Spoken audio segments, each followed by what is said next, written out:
The left-wing gender insanity being pushed on our children is an act of child abuse. Very simple. Here's my plan to stop the chemical, physical, and emotional mutilation of our youth. On day one, I will revoke Joe Biden's cruel policies on so-called gender-affirming care. Ridiculous. A process that includes giving kids puberty blockers, mutating their physical appearance, and ultimately performing surgery on minor children. Can you believe this?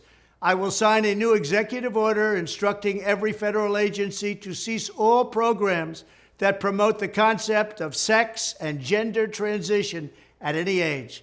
I will then ask Congress to permanently stop federal taxpayer dollars from being used to promote or pay for these procedures and pass a law prohibiting child sexual mutilation in all 50 states. It'll go very quickly.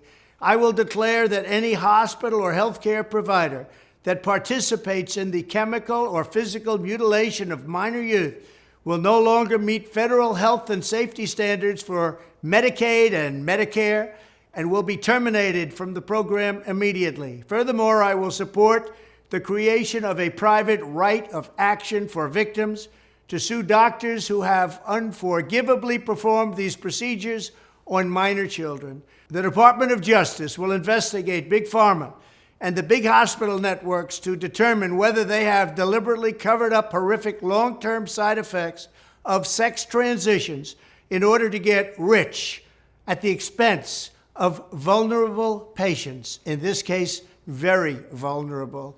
We will also investigate whether Big Pharma or others have illegally marketed hormones and puberty blockers, which are in no way licensed or approved for this use.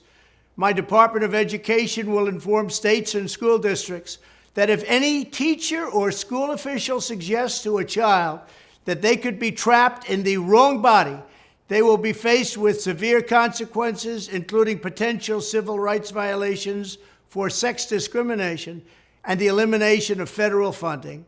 As part of our new credentialing body for teachers, we will promote positive education about the nuclear family, the roles of mothers and fathers, and celebrating rather than erasing the things that make men and women different and unique.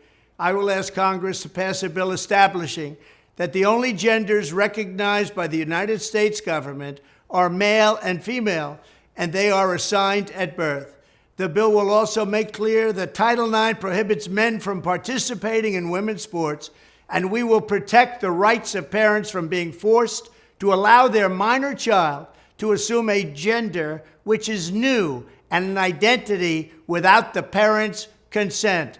The identity will not be new, and it will not be without parental consent. No serious country should be telling its children that they were born with the wrong gender, a concept that was never heard of in all of human history. Nobody's ever heard of this, what's happening today. It was all when the radical left invented it just a few years ago. Under my leadership, this madness will end. Thank you very much.